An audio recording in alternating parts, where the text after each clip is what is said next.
Boa noite, meus irmãos e minhas irmãs, boa noite quem está aqui no nosso templo reunido aqui nessa quinta-feira, boa noite para quem está em casa também, está acompanhando o nosso culto, celebrando a Deus. É o momento de nós ouvirmos a palavra do Senhor, é o tempo de nós meditarmos na sua palavra e que o Senhor venha nessa hora a falar com a gente de uma maneira especial, através do texto que foi selecionado para hoje. Eu queria que você abrisse sua Bíblia em 2 Coríntios, capítulo 4, versículos 7 a 12. 2 Coríntios, capítulo 4, versículos 7 a 12. Nosso tema de hoje é tesouro em vasos de barro. Tesouro em vasos de barro. Esse é o texto que nós vamos ler. 2 Coríntios, capítulo 4, versículos 7 a 12. Todos acharam, todos preparados aí com as suas Bíblias à mão. Eu quero te convidar a um tempo de oração, para que o Senhor venha nos falar, nos iluminar, nos orientar nessa palavra. Senhor, te agradecemos pela oportunidade, pelo privilégio, mais uma vez, Senhor, de termos diante de nós a Tua palavra, de podermos ouvir a Tua voz. Senhor, obrigado, porque a Tua palavra não está fechada para nós, ela está aberta e o Senhor, nessa noite, iluminando os nossos olhos, do nosso entendimento e quebrantando o nosso coração. Nós cremos que o Senhor há de nos falar, que o Senhor há de falar aos nossos corações e transformar as nossas vidas através da Tua palavra. Confiamos em Ti, Senhor, e, Senhor, te pedimos que o Senhor nos tome pela mão nessa noite e nos leve para que o Teu nome seja glorificado. Em nome de Jesus, amém. Graças a Deus. Vamos ler 2 Coríntios, capítulo 4, de 7 a 12. O apóstolo Paulo diz assim: temos, porém, este tesouro em vasos de barro, para que a excelência do poder seja de Deus e não de nós. Em tudo somos atribulados, porém não angustiados, perplexos, porém não desanimados, perseguidos, porém não desamparados, abatidos, porém não destruídos, levando sempre no corpo o morrer de Jesus, para que também a sua vida se manifeste em nosso corpo. Porque nós que vivemos somos sempre entregues à morte por causa de Jesus, para que também a vida de Jesus se manifeste em nossa carne mortal, de modo que em nós opera a morte, mas em vós a vida. Esse é o texto, nós damos graças a Deus pela palavra do Senhor para nós nessa noite. Quando eu penso em vasos de barro, eu me lembro da infância, daquele filtro de barro que tinha lá na cozinha lá de casa, né? Aquela aguinha gostosa, né? Não precisava nem colocar, né? O André está lá atrás, está até rindo, né? Lembrou, né? Do vaso, né? Daquele filtro de barro, né? Os mais novos, né? Não devem saber o que é isso, mas é só procurar na internet que você vai achar filtro de barro. E segundo dizem aí os cientistas, né? É um dos melhores filtros que existem, né? E a gente teve o privilégio, né? Quem teve esse objeto na sua casa, né? Desfrutou de uma água fresquinha, gostosa, bem filtrada, né? Bem saudável, e eu me lembro lá da infância daquele filtro de barro na minha cozinha. Irmãos, esse texto que Paulo, né, apresenta para a gente aqui na segunda carta aos Coríntios, ele fala de vasos de barro, ele fala da simplicidade, ele fala de um objeto barato, né? Coisa de barro é uma coisa normalmente barata, é uma coisa frágil, né? Que se quebra com facilidade, uma coisa que é muito comum e muito barato. E naquele tempo era encontrado, né? O vaso de barro era muito comumente encontrado nas casas das pessoas. Mas Paulo faz aqui uma metáfora sobre os vasos de barro, e ele diz que há um tesouro nesses vasos de barro. Esse texto traz para a gente aqui uma experiência de Paulo, e é importante a gente entender o que estava acontecendo na igreja de Corinto, para que a gente compreenda o que Paulo quer dizer para nós com essas expressões aqui dos versículos 7 a 12 do capítulo 4, o que Paulo estava vivendo, e que o fez usar essa metáfora, que chega até nós hoje, que nos ensina hoje acerca, né, de algumas verdades espirituais que são fundamentais para a nossa vida, para a nossa caminhada cristã. Paulo escreve essa segunda carta aos Coríntios, e é interessante que quem lê a carta sente no ar uma certa tensão. Eu não sei se essa é a impressão que você tem ao ler a segunda carta aos Coríntios. A primeira também tem uns momentos difíceis, você vai encontrar algumas situações dramáticas que Paulo tem que enfrentar, e a gente vai falar de algumas dessas questões aqui. Mas a segunda carta também, quando você pensa que o clima vai ficar um pouquinho melhor, você percebe que há uma tensão no ar, uma dificuldade, uma pressão sobre Paulo. E esse capítulo, a partir do capítulo 2, o apóstolo Paulo, do capítulo 2, versículo 14, até o capítulo 7, praticamente, ele vai desenvolver essa questão, ele vai trabalhar essa questão sobre essa tensão, essa pressão que havia sobre ele. Veja, a cidade de Corinto, nos tempos de Paulo, a cidade de Corinto era uma cidade que tinha sido reconstruída. Houve uma antiga Corinto que foi destruída, arrasada pelos romanos em 146 a.C. Ela foi destruída, foi invadida e destruída totalmente. Era uma cidade muito próspera, até por conta da sua posição geográfica, né? Havia uma ligação do porto de Cencreia, de um lado até o outro, ali ao porto de Corinto. A cidade de Corinto ela tinha essa saída para o mar e era uma rota comercial muito importante.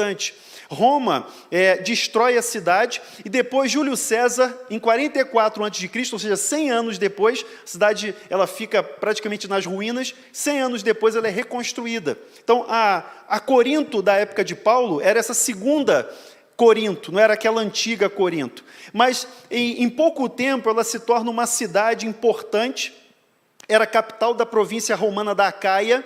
Então, se você olhar o mapa aí, pegar o mapa, né, da Europa, você tem a Grécia e um pouco mais ao sul você tem a Acaia, onde fica, né, existe ainda essa cidade, mas a Corinto dessa época ficava nessa posição privilegiada, unindo ali, né, duas regiões e uma rota comercial importantíssima que fez com que essa cidade prosperasse e pessoas de todo o Império Romano fossem residir lá. É interessante que quando César manda reconstruir Corinto, ele determina que os ex-escravos romanos vão colonizar aquela cidade.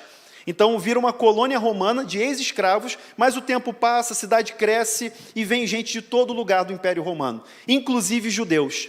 Judeus que, por aí nessa época de Paulo, no ano 49, mais ou menos, já da nossa era cristã, eles foram expulsos de Jerusalém. Então você tem uma ordem do imperador expulsando os judeus de Jerusalém, entendendo que os judeus estavam ali criando algum tipo de problema para Roma. Então o imperador expulsa os judeus de Roma, corrigindo aí, ano 49 da era cristã, e aí muitos judeus vão também para Corinto.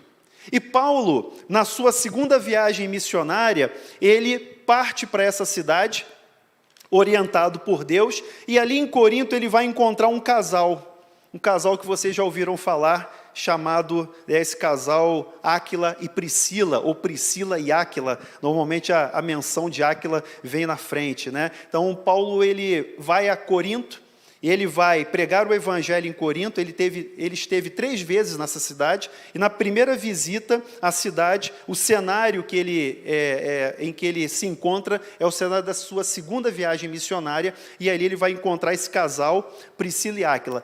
O relato está em Atos capítulo 18, não precisa abrir agora, você pode fazer a leitura no dever de casa. Atos capítulo 18, Paulo conhece Priscila e Áquila nessa cidade de Corinto. Eles tinham 2 coisas em comum, na verdade 3 coisas em comum.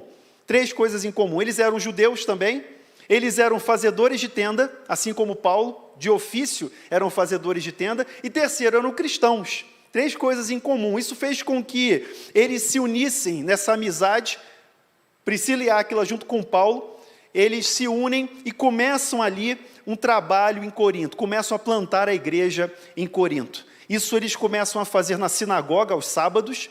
Então Paulo, junto com Priscila e Áquila, eram fazedores de tenda. Então eles trabalhavam a semana toda, ralavam durante a semana no ofício de fazer tendas, e no sábado eles iam ali debater nas sinagogas. Até que chega um momento que os judeus de Corinto, que frequentavam a sinagoga, eles rejeitam a mensagem de Paulo. Você vai encontrar isso em Atos 18, versículos 9 a 11. tá? E eles vão rejeitar a mensagem de Paulo, vão se opor à pregação do Evangelho e vão hostilizar Paulo. Aí você começa a entender por que havia, né, essa tensão, né, quando Paulo escreve as cartas aos Coríntios, quando ele passa por essa cidade, é sempre, né, algum tipo de pressão, de tensão está acontecendo. Diante dessa hostilidade dos judeus, Paulo se volta para os gentios. Então, o foco da pregação de Paulo, junto com Priscila e Áquila, começando essa igreja em Corinto, é a pregação para os gentios. O evangelho vai ser agora pregado aos gentios com maior intensidade, com maior direcionamento. E é interessante que, nessa passagem de Atos, capítulo 18, Paulo, passando por esse momento de rejeição, de pressão, de hostilidade, ele se encontra apreensivo. E Deus é tão bom, irmãos, que Deus visita Paulo em sonho e lhe dá uma visão, lhe animando, sabe? Lá nessa passagem que você vai ler em Atos capítulo 18, de 9 a 11, você vai ter essa visitação, vai encontrar esse momento em que Paulo é visitado pelo Senhor e Deus anima Paulo. Vamos ler, esse texto eu queria que você lesse comigo, Atos capítulo 18, esse eu faço questão, para a gente entender aqui essas dificuldades, essas lutas que Paulo estava passando. Então veja só, Atos capítulo 18, versículos 9 a 11. Teve Paulo, durante a noite, uma visão, em que o Senhor lhe disse, não temas, pelo contrário, fala e não te cales. Porquanto estou contigo, e ninguém ousará fazer-te mal, pois tenho muito povo nessa cidade. Que palavra, irmãos, que bênção, né? Quando o apóstolo estava desanimado, desencorajado, quando ele estava ali preocupado por causa das oposições, das hostilidades, Deus o visita e ele passa mais 1 ano e 6 meses na cidade. Com essa palavra de Deus, ele fica mais 1 ano e meio ali, pregando o Evangelho, ele vai ali, naquela cidade, continuar a obra para a qual Deus o tinha enviado, com essa palavra de ânimo, de encorajamento do Senhor. Ele continua a obra, ele continua a pregação da mensagem do Evangelho. Não temas, pelo contrário, fala e não te cales, porquanto eu estou contigo, ninguém ousará fazer-te mal, pois tenho muito povo nessa cidade. Que bênção! Quando a gente, né, sabe que está na vontade de Deus. Que bênção quando a gente sabe que está caminhando na direção orientada por Deus. Deus confirma a sua vontade através dessa palavra direta, como foi falado aqui pelo Senhor a Paulo. Ele fica ali mais 18 meses, mas os problemas não terminam, né? Os judeus acusam Paulo diante de Gálio, que era o procônsul. Ainda em Atos 18, você vai ver esse momento em que Paulo é acusado pelos judeus, do versículo 12 ao 17, de Atos 18, os judeus se levantam contra Paulo e o levam ao tribunal. E o levam ali ao tribunal, perante o procônsul Gálio, e ele é acusado de ensinar contra os costumes da lei. Os judeus acusam Paulo. Deus mais uma vez livra Paulo e o procônsul, ele não leva em consideração ali aquela acusação e Paulo segue o seu trabalho até o momento em que ele volta para Antioquia. O final do texto vai dizer que ele permaneceu muitos dias depois desse momento em que ele foi levado às barras da justiça por causa do Evangelho. Ele ainda permanece muitos dias em Corinto, depois ele volta para Antioquia, na Síria. Veja, esse é o contexto, esse é o cenário, bem resumidamente, das aventuras de Paulo em Corinto. Né, se você pudesse colocar aí um tema para essa fase, as aventuras de Paulo em Corinto, que na verdade não são aventuras, né, são lutas, são batalhas, são desafios, oposições. Meus irmãos, o Evangelho, quando ele é pregado com verdade, ele sempre vai receber oposição, não tenha dúvida disso. Quando o Evangelho é pregado de forma séria, com verdade, com honestidade, segundo a vontade de Deus, sempre haverá oposição. Quando Paulo escreve a Timóteo, ele diz assim, olha, todo aquele que quer viver piedosamente padecerá perseguição. Jesus disse isso para os discípulos, né? Ninguém foi enganado, os discípulos de Jesus foram orientados de que eles passariam por perseguições por causa do nome de Jesus, por causa do Evangelho. Eles seriam injuriados, perseguidos, eles passariam por diversas situações de oposição. por causa da palavra do Senhor e por causa do nome do nosso Senhor Jesus Cristo. Então, o evangelho sempre vai receber algum tipo de hostilidade. Mas, ao mesmo tempo, nós temos uma promessa de Deus, como foi feita a Paulo, e nós lemos aqui em Atos 18, de que o Senhor tem muito povo nessa cidade. Essa é a esperança que a gente tem. Quando chega o evangelho lá em Brotas, Rev Davidson, quando chega lá a caravana, né, quando chega o povo, os missionários chegam lá de porta em porta, nos povoados, a gente sabe que Deus tem muito povo naquela cidade, que Deus tem povo naquela terra, assim como Deus tem muito povo aqui também, para ser alcançado através da pregação da palavra do Evangelho. Veja, nessa sessão que nós lemos aqui, voltando à segunda carta de Paulo aos Coríntios, no capítulo 4, do versículo 7 até o 12, nós vemos Paulo apresentando aqui um contraste. Ele faz um contraste entre a fragilidade daqueles que pregam o Evangelho, a fragilidade daqueles que pregam o Evangelho e a luz gloriosa do Evangelho de Jesus Cristo. Se você voltar um pouquinho aí, no mesmo capítulo 4, você vai ver que Paulo começa o capítulo dizendo o seguinte: pelo que tendo esse ministério, segundo a misericórdia que nos foi feita, não desfalecemos.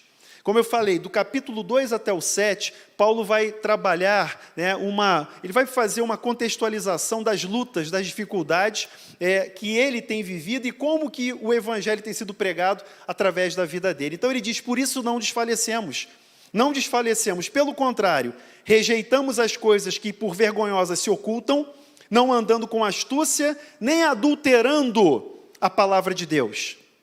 Nem adulterando a palavra de Deus. Antes, nos recomendamos a consciência de todo homem, na presença de Deus, pela manifestação da verdade. Então, Paulo não desanima porque ele sabe que ele está do lado da verdade ao pregar a palavra de Deus. Ele não está, como os outros faziam, mercadejando a palavra de Deus. Ele não está deturpando, ele não está usando de astúcias, mas ele está diante de Deus, recomendando a consciência de todos os homens, a presença do Senhor pela manifestação da verdade da sua palavra. No versículo 3 ele diz, mas se o nosso evangelho ainda está encoberto, é para os que se perdem que está encoberto, nos quais o Deus desse século cegou o entendimento dos incrédulos, para que não lhes resplandeça, aí vem o contraste, a luz do evangelho da glória de Cristo, o qual é a imagem de Deus.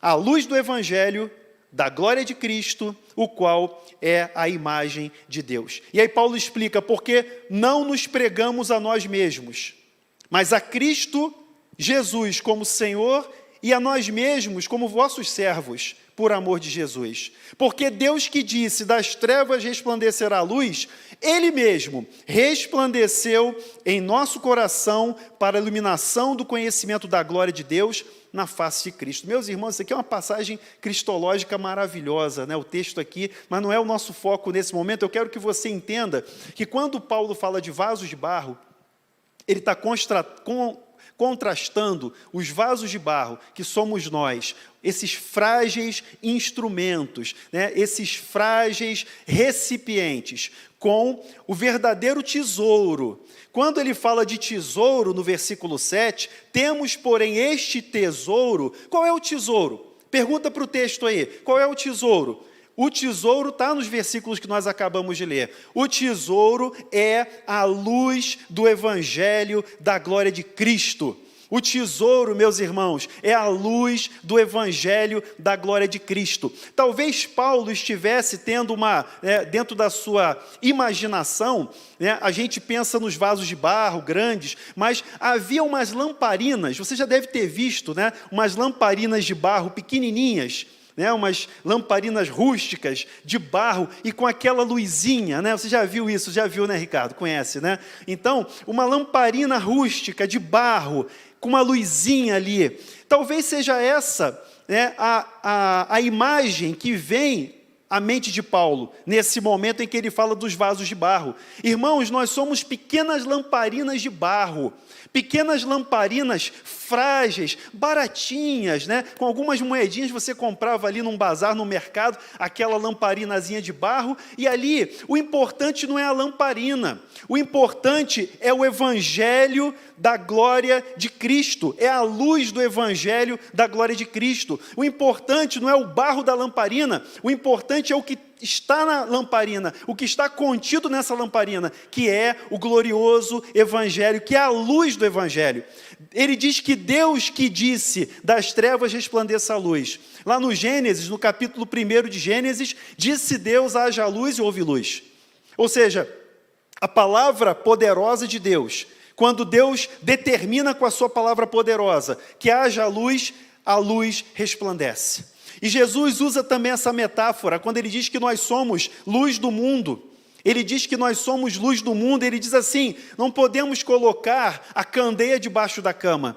A candeia tem que ser colocada no lugar alto, para que ela ilumine todo o quarto, todo aquele cômodo, mas não debaixo da cama. Então ele diz assim, assim também brilhe a vossa luz diante dos homens. Para quê?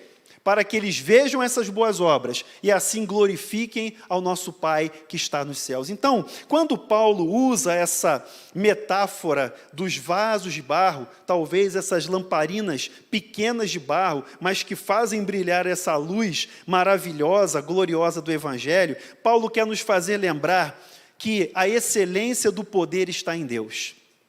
E esse é o primeiro ponto que eu queria que você guardasse. Temos, porém, esse tesouro em vasos de barro. Eu e você, vasos de barro, pequenas lamparinas de barro, temos um tesouro valioso, maravilhoso, glorioso, que é a luz do Evangelho da glória de Cristo. Meus irmãos, o contraste é que a excelência do poder é de Deus. Paulo diz, temos, porém, esse tesouro em vasos de barro. Para quê? Para que a excelência do poder seja de Deus e não de nós. O que esse texto nos ensina? O que nós precisamos aprender? Que o foco, que a ênfase é a glória de Cristo, a luz da glória de Cristo do Evangelho na nossa vida. O Evangelho não é uma teoria, o Evangelho não é um conjunto de regras, de dogmas, o Evangelho é Cristo. Cristo é o Evangelho, Cristo é a boa nova, Ele é a palavra viva, encarnada, Ele é a boa notícia. A boa notícia é que o povo que vivia nas trevas resplandeceu a luz, e aqueles que estavam na região da sombra da morte, veio a luz, veio a vida, através do nosso Senhor Jesus Cristo. Agora, por que Paulo nos lembra isso? Por que Paulo faz esse contraste da excelência do poder de Deus com a nossa fragilidade como lamparinas de barro, pequenas lamparinas, vasos de barro? Irmãos, existem duas ameaças sérias para as nossas vidas. Isso acontecia na igreja de Corinto, e isso também pode ser ameaça para a gente hoje. Duas ameaças importantes que nós precisamos perceber, e Paulo quer nos lembrar isso através dessa metáfora dos vasos de barro. Primeira ameaça é o orgulho. Sabe, nós nos orgulhamos por muito pouco, meus irmãos. A verdade é que nós, seres humanos, com muito pouco achamos que somos muita coisa. Então, a primeira ameaça é o orgulho, é querer a glória para nós. É querer trazer a glória para nós, para o nosso nome, para a nossa fama, para a gente, para a nossa imagem. Esse primeiro perigo vai ser afastado, vai ser expulso das nossas vidas quando nós nos lembramos que somos meros vasos de barro, meras lamparinas que vão ser usadas para resplandecer a glória da luz do Evangelho. Então, Deus não divide a sua glória com ninguém.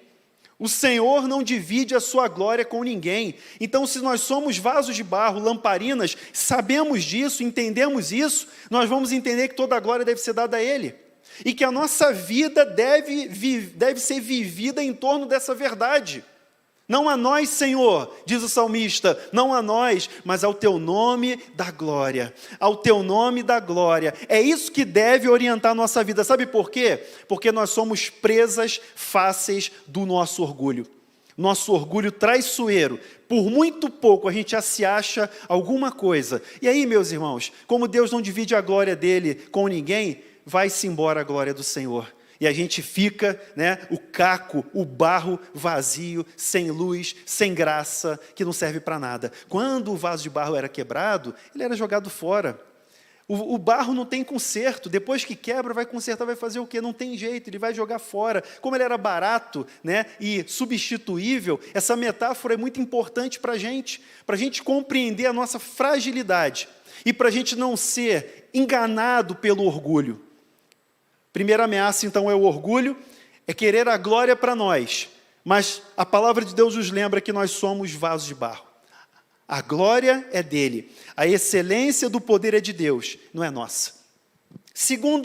O segundo risco, a segunda ameaça que nós temos é a inveja, é querer a glória dos outros, sabe? Como se os outros tivessem alguma glória, né? Mas a gente pensa que os outros têm a glória, a gente quer roubar a glória dos outros, é a inveja. Meus irmãos, Deus estabeleceu cada um de nós com um propósito específico para fazer especificamente aquilo que Ele quer.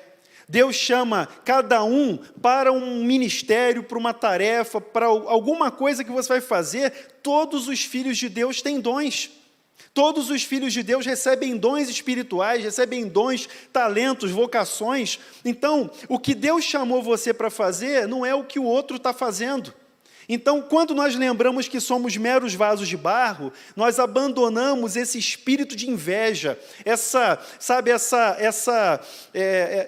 o espírito desse século, né, que nesse tempo que nós vivemos, que faz com que a gente compare as coisas. Nós vivemos nos comparando, e as redes sociais estão aí para isso, né? 5 minutos na rede social faz muito mal. 5 minutos na rede social faz muito mal para a alma. Sabe por quê? Porque são as comparações, porque são as expressões de louvor próprio, de vaidade. A lembrança de que nós somos meros vasinhos, meras lamparinas, nos livra dessas ameaças, irmãos. Então é importante quando Paulo diz: temos, porém, esse tesouro que é a luz da glória do Evangelho de Cristo, em vasos de barro, em lamparinas de barro, para que o poder seja de Deus, para que a excelência do poder não é nossa, mas seja de Deus. E aí, nós não temos, diante dessa realidade, entendendo que nós somos vasos de barro, nós não temos do que nos gloriar.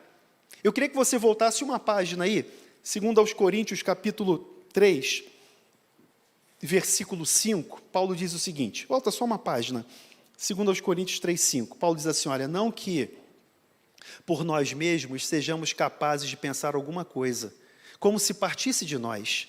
Pelo contrário, a nossa suficiência vem de Deus. Guarda essa palavra, a nossa suficiência vem de Deus. Não que por nós mesmos sejamos capazes de pensar alguma coisa, como se partisse de nós.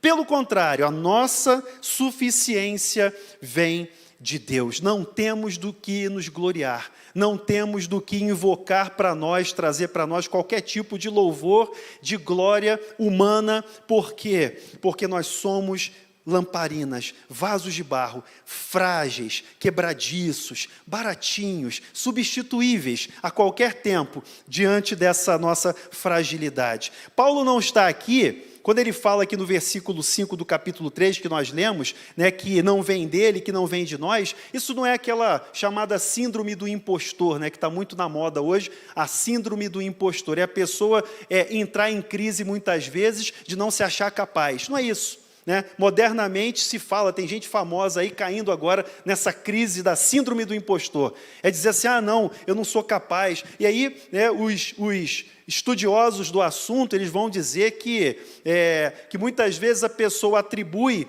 um sucesso a Deus, isso está errado. Veja só como é que os valores se invertem. Quer dizer que se você atribui, que se você teve algum tipo de bênção, de sucesso, de vitória, se você dá glória a Deus, você vai ser taxado como vítima da síndrome do impostor. É isso que os estudiosos, cientistas aí têm dito acerca desse tema. Paulo não está sofrendo da síndrome do impostor, meus irmãos, ele está constatando que se nós somos salvos pela graça, se nós somos objetos da graça de Deus, tudo que nós venhamos a fazer é para a glória dele. Tudo que nós venhamos a fazer, colocar nossa mão, tudo que nós somos chamados a fazer, é feito para a glória de Deus. Da coisa mais simples até a coisa mais complexa, tudo é feito para que o nome do Senhor seja glorificado. Isso é contracultural. Isso é contracultural. Falar que nós somos vasos de barro hoje é contra a cultura dos nossos dias. Por quê? A gente vive a época da grande exposição, da superexposição, nas mídias sociais, nas redes sociais, né? As pessoas já acordam se louvando, acordam e já postam de manhã ali o alto louvor, né? Já se coloca ali o tempo todo buscando, né, o reconhecimento, os likes, né, os seguidores. Meus irmãos, entender que nós somos vasos de barro, meros vasos de barro, é contra a cultura do nosso tempo. João Batista, lá no Evangelho de João, no capítulo 3, versículos 27 a 30, ele nos deixa uma lição muito importante sobre essa realidade. João Batista, quando é questionado sobre o aparecimento de Jesus e o crescimento dos seguidores de Jesus e a diminuição dos seguidores de João Batista, né, nenhuma semelhança, nenhuma coincidência, mas João Batista, quando ele se depara com essa cobrança, né, porque vieram e disseram, olha, tem um tal de Jesus batizando, né, pregando o Evangelho, como é que vai ficar? E ele diz assim, olha, respondeu João, Evangelho de João, capítulo 3, versículos 27 a 30, respondeu João, o homem não pode receber coisa alguma se do céu não lhe for dada. Será que João não está falando a mesma coisa que Paulo? O homem não pode receber coisa alguma se do céu não lhe for dada. Primeira resposta de João, o homem não pode receber coisa alguma se do céu não lhe for dada. Vós mesmos sois testemunhas que vos disse, eu não sou o Cristo, mas fui enviado como seu precursor. O que tem a noiva é o noivo. O amigo do noivo, que está presente e o ouve, muito se regozija por causa da voz do noivo, pois essa alegria já se cumpriu em mim. E ele arremata dizendo, convém que ele cresça e que eu diminua. Convém que ele cresça e que eu diminua. Meus irmãos, essa palavra é para nós hoje. Convém que Cristo cresça na nossa vida. Convém que o nome de Jesus seja exaltado na nossa vida. Convém que, quando as pessoas nos identificarem, elas vejam Cristo, elas vejam a glória de Deus, o nome do Senhor Jesus Cristo e não o nosso nome. Convém que ele cresça e que eu diminua. João estava perdendo seguidores. Não tinha rede social naquele tempo, mas, né, já muita gente não ia atrás de João. E ele foi questionado. E ele diz, um homem não pode receber coisa alguma se do céu não lhe for dada. É o que o apóstolo Paulo fala aqui na segunda carta aos Coríntios. Não vem de nós, mas vem do Senhor. Não vem de nós, não é da nossa capacidade, mas vem do Senhor. Segundo ponto, nós temos quatro aqui na sequência do texto de 2 aos Coríntios, capítulo 4, aqui dos versículos 7 a 12. Agora nós vamos para os dois versículos seguintes, 8 e 9. O apóstolo Paulo faz 4 declarações paradoxais.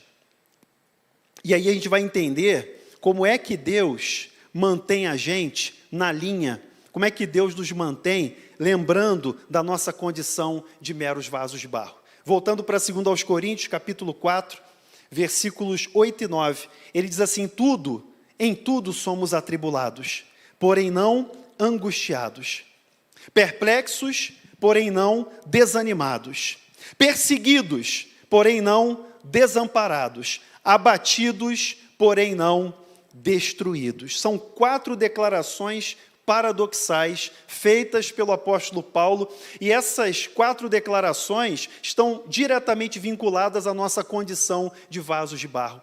Sabe, essas situações que nós vivemos e que Paulo viveu, experimentou concretamente, essas realidades que ele experimentou e que ele retrata aqui na carta aos Coríntios, mostram que em tudo somos. Meus irmãos, quando nós olhamos para a vida do apóstolo Paulo, olhamos para a história de Paulo, como eu falei no início, né, a experiência em Corinto foi muito tensa, as cartas são tensas, você vê o apóstolo Paulo ali enfrentando oposições, dificuldades, você vê que a realidade para ele não é tranquila, o evangelho é sempre alvo de oposição, mas ele diz assim, olha, em tudo somos atribulados. O falso evangelho vai dizer que você não passa por tribulação. O falso evangelho vai prometer vida mansa. O falso evangelho vai dizer que vai dar tudo certo, meu irmão, vai ficar tudo bem, não vai ter problema nenhum na sua vida. Mas Paulo está dizendo o seguinte: em tudo somos atribulados. Tem uma razão de ser dessa palavra. Tem uma razão de ser porque Paulo vai se referir na segunda carta aos Coríntios a um grupo chamado falsos apóstolos. Você vai ver isso muito claramente, né, mais para o final da carta, os falsos apóstolos, que vinham com cartas de recomendação. E Paulo diz assim: olha, a minha carta de recomendação são vocês. Eu não preciso de cartas de recomendação. Eles vinham com cartas de recomendação e eles desafiavam a autoridade apostólica de Paulo. E sabe o que eles usavam como argumento? Paulo não pode ser apóstolo. Um sujeito que passa por essas situações todas, alguém que sofre desse jeito, que apanha, que passa por dificuldades, por naufrágios, etc. Esse não pode ser um apóstolo. Veja, irmãos, essa declaração de Paulo é exatamente para combater esse tipo de falso evangelho pregado por esses falsos apóstolos, e que não ficaram limitados ao tempo de Paulo, eles continuam pregando hoje, eles continuam afirmando essa falsa mensagem ainda hoje. E é por isso que hoje nós temos muitas pessoas decepcionadas com a igreja. Sabe qual é a razão da decepção com a igreja? Por que muita gente não quer saber de igreja evangélica, etc.? Por causa desse falso evangelho, que promete mundos e fundos, mas que quando a situação vem, quando a tribulação vem, ele não consegue dar conta, porque ele é falso. O verdadeiro evangelho está dizendo aqui, Paulo diz: em tudo somos atribulados. A palavra usada aqui no grego para atribulados é fortemente pressionados, sabe? É você pegar ali e fazer aquela pressão, espremer, é isso que Paulo está dizendo. Em tudo nós somos espremidos, pressionados, atribulados, mas não angustiados. O contraste que Paulo faz: o vaso de barro está sendo pressionado, o vaso de barro está sendo esmagado, mas em tudo somos atribulados, mas não angustiados. Sabe aquela angústia paralisante? Sabe aquela angústia que não nos deixa caminhar? Aquela angústia que trava a nossa mente, a gente não consegue pensar? É isso que Paulo está dizendo. Irmãos, somos pressionados de todos os lados. Se você é cristão, se você é fiel à palavra de Deus, você vai passar por tribulação, não há dúvida, mas não angustiados. Não angustiados. Pressionados, fortemente, esmagados, muitas vezes, pelas oposições, pelas perseguições, mas não angustiados, não paralisados. É isso que ele está colocando aqui para a gente como verdade. Vasos de barro não ficam angustiados, apesar da tribulação. Em tudo somos atribulados, mas não angustiados. Perplexos. Perplexos. Meus irmãos, quantas vezes nós paramos, né, e temos que respirar fundo, Ricardo. Respirar fundo, Nando. Porque são situações que deixam a gente perplexos. São notícias, irmãos. São fatos, são cenários da vida, e a gente para e fica perplexo, e abaixa a cabeça, e pensa. Mas Paulo diz: perplexos, mas não desanimados. Não desanimados. Os vasos de barro são animados pela força do Senhor. Os vasos de barro, eles são perplexos. Ele não está dizendo que a gente não vai passar pela perplexidade, pela preocupação, pelo momento da dificuldade em que a cabeça da gente parece que vai dar um nó, mas não desanimados. Perplexos, mas não desanimados. Perseguidos, mas não desamparados.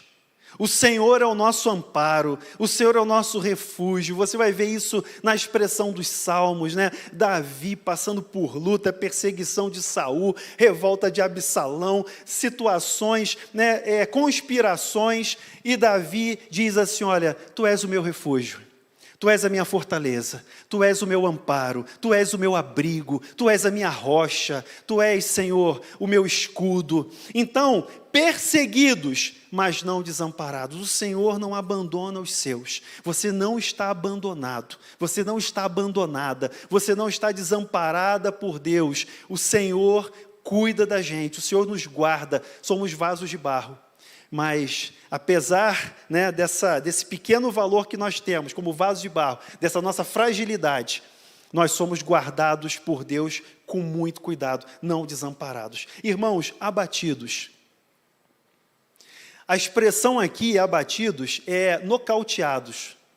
Sabe quando você está vendo, não sei se vocês assistem lutas de boxe, né, ou acompanham esse tipo de esporte, mas eu acho muito interessante o boxe, a técnica, e o lutador, muitas vezes, ele é atingido, e ele vai à lona, ele cai, ele é nocauteado, ele é abatido naquela hora. E parece que vai acabar a luta ali, né? Parece que vai, o juiz começa a contar, e a contagem é aberta, e aí o lutador está ali no chão, está caído ali, está respirando, está vivo, daqui a pouco ele se levanta no 9. Ele volta para a luta. Abatidos, mas não destruídos.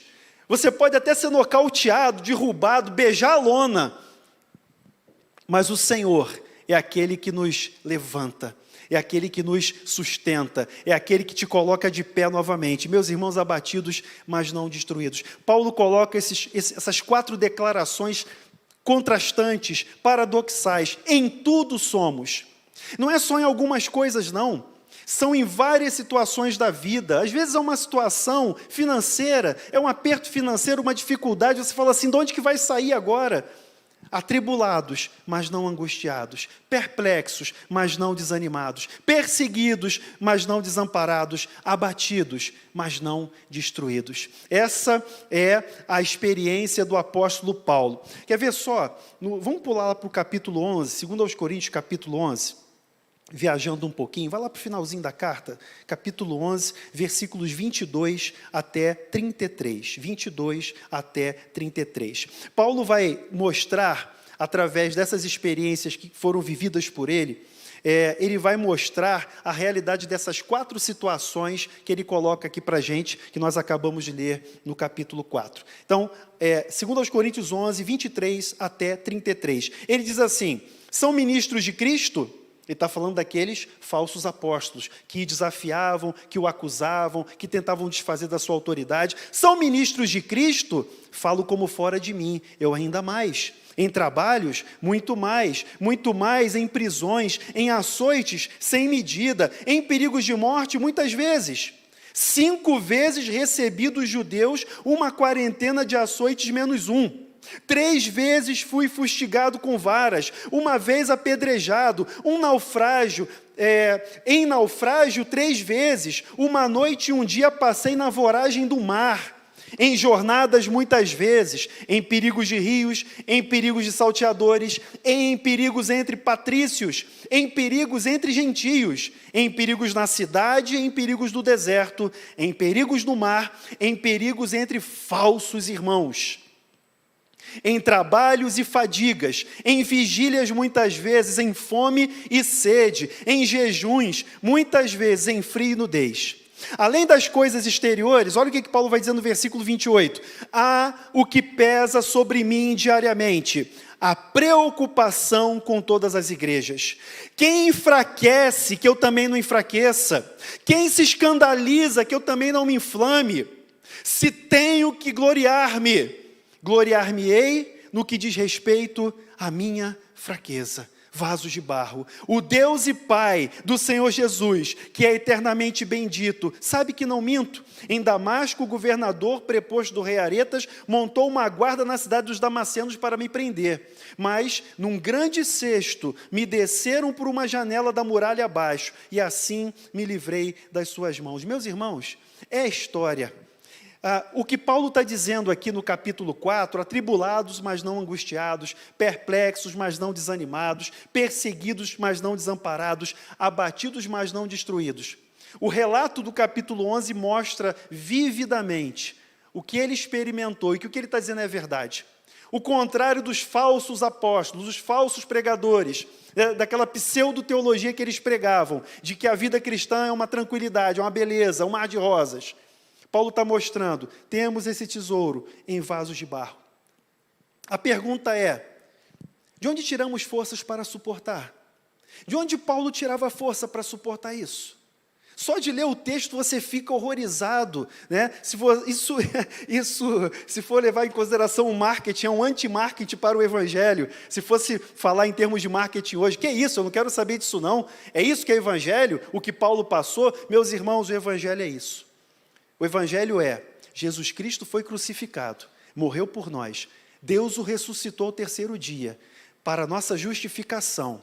Deus deu a ele um nome acima de todo nome, para que ao nome de Jesus se dobre todo o joelho no céu, na terra e debaixo da terra, e toda língua confesse que Jesus Cristo é o Senhor, para a glória de Deus Pai. Isso é o evangelho que mostra que Jesus foi obediente até a morte e morte de cruz, que ele não usurpou ser Deus, ser igual a Deus, mas ele se humilhou. O evangelho é isso, e quando nós entendemos o evangelho, nós entendemos o nosso lugar, nós entendemos a nossa condição. Mas de onde nós vamos tirar força para suportar? De onde nós vamos tirar força, irmãos, para lidar com essas situações na caminhada cristã? De onde que Paulo tirava força? Nós já lemos isso, segundo aos Coríntios 3:5. A nossa suficiência vem de Deus. Paulo já disse isso para nós hoje à noite. A nossa suficiência vem de Deus. De onde que ele tira a força? A nossa suficiência vem de Deus. O nosso socorro, o nosso refúgio, a nossa fortaleza vem do Senhor. Então, diante dessas situações, diante dessas lutas da vida cristã, sendo vasos de barro, nós temos um tesouro. Qual é o tesouro? É a luz, é o evangelho da glória de Cristo, é a luz do evangelho da glória de Cristo. Fechando o texto aqui, Paulo vai fazer um paralelismo nos versículos 10 e 11, ele vai dizer o seguinte, levando sempre, voltando para 2 aos Coríntios, capítulo 4, aí vamos para os versículos 10 e 11, já caminhando aqui para o nosso último ponto, ele vai dizer o seguinte, levando sempre no corpo o morrer de Jesus, para que também a sua vida se manifeste em nosso corpo. Porque nós que vivemos somos sempre entregues à morte por causa de Jesus, para que também a vida de Jesus se manifeste em nossa carne mortal. Veja só, a experiência que Paulo conta para a gente aqui não é uma experiência mística, é concreta. Você viu isso no texto lá no capítulo 11, que nós acabamos de ler. Paulo diariamente era exposto à morte. A vida de Paulo era isso, era essa adrenalina de diariamente ser exposto à morte, ser colocado, exposto constantemente. Veja, mas Paulo percebe, e você vê isso aqui no texto, Paulo percebe que a vida oriunda da ressurreição de Cristo se manifesta no seu corpo. É o que ele diz aqui quando ele afirma que ele leva no corpo o morrer de Jesus para que também a sua vida se manifeste em nosso corpo. Então, ele percebe que a vida que vem da ressurreição de Cristo se manifesta no seu corpo mortal. Ele, apesar da fraqueza, aquele que proclama o Cristo crucificado e ressurreto, descobre que aquilo que ele prega na sua mensagem também é experimentado na sua vida. Amém? Se você prega o Cristo crucificado e que ressuscitou, você também experimenta o poder da ressurreição de Cristo, o poder do Evangelho, o poder da nova criatura, a nova vida em Cristo Jesus. É isso que ele experimenta quando ele fala que ele morre, ele leva no corpo o morrer de Jesus, a morte de Jesus, identificado na morte do Senhor, para que também ele seja identificado na sua ressurreição, na vida de Cristo. Irmãos, Cristo é a nossa vida. Eu sei que hoje é noite de clássico, né, Rodrigo? Não sei se está no script aí, mas lembra de um clássico, né, de Adhemar de Campos, quando ele canta assim, Cristo é a nossa vida, lembra? O motivo do louvor em nosso novo coração. Por que ele fez?